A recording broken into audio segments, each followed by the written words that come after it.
ياسين والقرآن الحكيم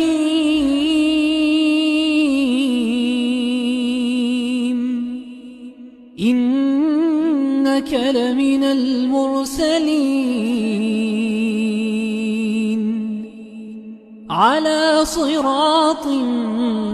مستقيم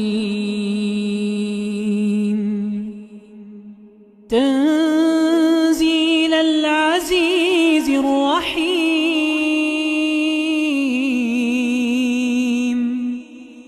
لتنذر